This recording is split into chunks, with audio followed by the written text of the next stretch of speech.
അപ്പൊ നമുക്ക് സ്വാഭാവികമായിട്ടും സൂക്ഷ്മ മൂലകങ്ങൾ മണ്ണിലേക്ക് കൊടുക്കാനുള്ള ഏറ്റവും നല്ല മാർഗമാണ് സീവീഡ് ജെൽ എന്ന് പറയുന്നത്. ഈ സീവീഡ് ജെല്ല് ശരിക്കും പറഞ്ഞു കഴിഞ്ഞാൽ മൈക്രോ ന്യൂട്രീഷനെ മാത്രമല്ല കൊടുക്കുക. നിങ്ങൾ സീവീഡ് ജെല്ലിന്റെ പാക്കറ്റ് എടുത്ത് അതിന്റെ മുഴുവൻ വിശദീകരണം വായിച്ചു നോക്കിയാൽ മനസ്സിലാകും. സീവീഡ് ജെല്ലിനെ ഒരു സമ്പൂർണ്ണ വളമായിട്ടാണ് നമ്മൾ മനസ്സിലാക്കുന്നത്. അതായത് അതിനകത്ത് നൈട്രജൻ, ഫോസ്ഫറസ്, പൊട്ടാഷ്, അതോടൊപ്പം തന്നെ മൈക്രോ ന്യൂട്രീഷൻ ഉണ്ട്. അപ്പോൾ സീവീഡ് ജെല്ല് നമ്മൾ മണ്ണിലേക്ക് കൊടുക്കുമ്പോൾ ഒരു ചെടിക്ക് വേണ്ട സമ്പൂർണ്ണ മൂലകങ്ങളും സമ്പൂർണ്ണ പോഷണവും നമുക്ക് മണ്ണിലേക്ക് കൊടുക്കാനായിട്ട് സാധിക്കും. നമുക്കറിയാം കടലിലാണ് നമ്മുടെ ഒക്കെ ന്യൂട്രീഷൻ ചെന്ന് കിടക്കുന്നത് അല്ലെ. കടലാണ് ഏറ്റവും വലിയ ന്യൂട്രീഷന്റെ കലവറ. അപ്പൊ കടലിൽ വളരുന്ന ഒരു പായലാണ് സർഗാസ് സീവീഡ്. നമ്മൾ രാമേശ്വരത്ത് പോയി സീവീഡ് കളക്ട് ചെയ്തുകൊണ്ട് വരുന്നതിന്റെ വീഡിയോ ഒക്കെ നമ്മുടെ യൂട്യൂബിലുണ്ട്. നമ്മൾ നേരിട്ട് പോയിട്ട് സർഗാസ് എടുത്തുകൊണ്ട് വന്ന് അതിനെ പൗഡർ ചെയ്യുന്നതിന്റെ ഒക്കെ. അപ്പൊ ഈ കടലിൽ സർഗാസ് സീവീഡ് വളരുമ്പോൾ ആ കടലിലുള്ള മുഴുവൻ മൈക്രോ ന്യൂട്രീഷനെയും ഈ സീവീഡ് വലിച്ചെടുക്കുകയാണ്. ഇതിനെ നമ്മൾ ജെല്ലാക്കി മണ്ണിലേക്ക് കൊടുക്കുമ്പോൾ ശരിക്കും കടലിനെ കരയിലേക്ക് കൊണ്ടുവരണം ദയാൽ സാർ പറയുന്നത് പോലെ തന്നെ കടലിലെ മുഴുവൻ സൂക്ഷ്മ മൂലകങ്ങളെയും ട്രേസ് എലമെന്റ്സിനെ നമ്മളൊരു ചെടിക്ക് കൊടുക്കുകയാണ്. അപ്പോ ഇത് ചെടിയിലേക്ക് കിട്ടുമ്പോൾ ചെടിക്ക് വേണ്ട മൈക്രോ ന്യൂട്രിയൻസ് എല്ലാം ചെടിക്ക് കിട്ടും. ചെടികളിൽ വിരിയുന്ന 90% പൂക്കളും നമുക്ക് കായ്കളാക്കി മാറ്റിയെടുക്കാനായിട്ട് സാധിക്കും.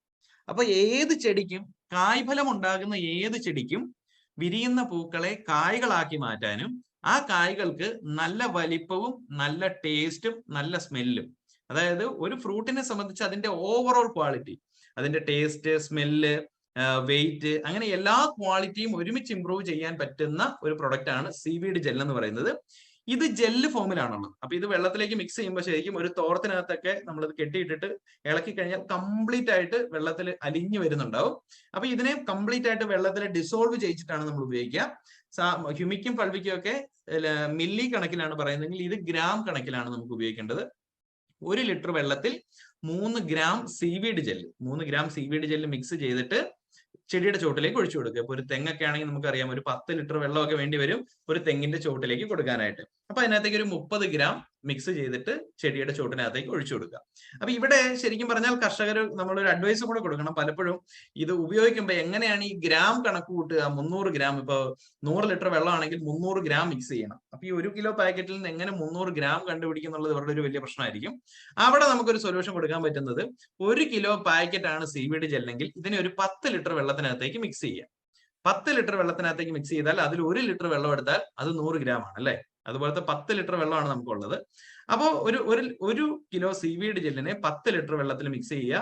300 ഗ്രാം ആണ് എടുക്കേണ്ടതെങ്കിൽ അതിലൊരു 3 ലിറ്റർ വെള്ളം എടുത്ത് 100 ലിറ്റർ വെള്ളത്തിലേക്ക് മിക്സ് ചെയ്താൽ 300 ഗ്രാമായി. അപ്പൊ ഈ 3 മില്ലി അല്ല 2.5 മില്ലി തൊട്ട് നമുക്ക് 2.5 ഗ്രാം തൊട്ട് 3 ഗ്രാം വരെ നമുക്ക് 1 ലിറ്റർ വെള്ളത്തിൽ മിക്സ് ചെയ്യാൻ പറ്റും. ഇനി 250 ഗ്രാമിന്റെ ചെറിയ പാക്കറ്റ് ഒക്കെ ആണെങ്കിൽ ഒരു 100 ലിറ്റർ വെള്ളത്തിനകത്തേക്ക് ആ ഒരു പാക്കറ്റ് തന്നെ നമുക്ക് യൂസ് ചെയ്താൽ മതിയാവും. അപ്പൊ സീവീഡ് ജെല്ലിനെ കുറിച്ച് ശരിക്കും ഏത് ചെടിയും പൂവിടുന്ന കാലം തൊട്ട് നമ്മൾ സീവീഡ് ജെല്ല് അതിന് കൊടുക്കാനായിട്ട് പറ്റും.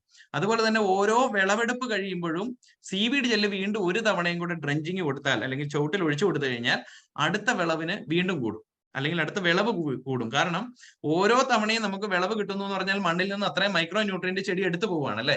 മണ്ണിൽ ഇപ്പോൾ ശരിക്കും പറഞ്ഞാൽ ഒരു 10 കിലോ ഉള്ള ഒരു വാഴക്കൊല ഒരു കൃഷിഭൂമിയിൽ നിന്ന് വെട്ടി നമ്മൾ മാറ്റി എന്ന് പറഞ്ഞു കഴിഞ്ഞാൽ ആ 10 കിലോയിൽ ഡ്രൈ വെയിറ്റ് എടുത്താൽ അതിന്റെ വെള്ളമൊക്കെ ആയിരിക്കും 90%.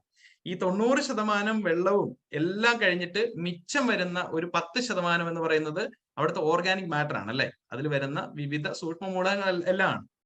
അപ്പോ ഒരു വാഴക്കൊല നമ്മൾ മണ്ണിൽ നിന്ന് ഒരു കൃഷിഭൂമിയിൽ നിന്ന് എടുത്ത് മാറ്റുമ്പോൾ അത്രയും അധികം ന്യൂട്രീഷൻ ആ മണ്ണിൽ നിന്ന് പോയി.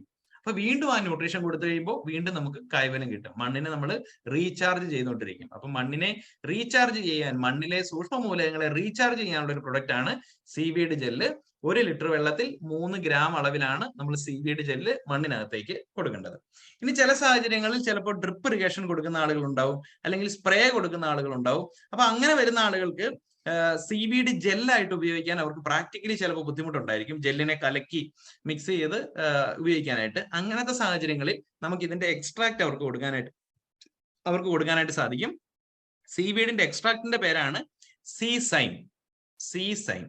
അത് സീവീഡിന്റെ എക്സ്ട്രാക്ട് ആണ്.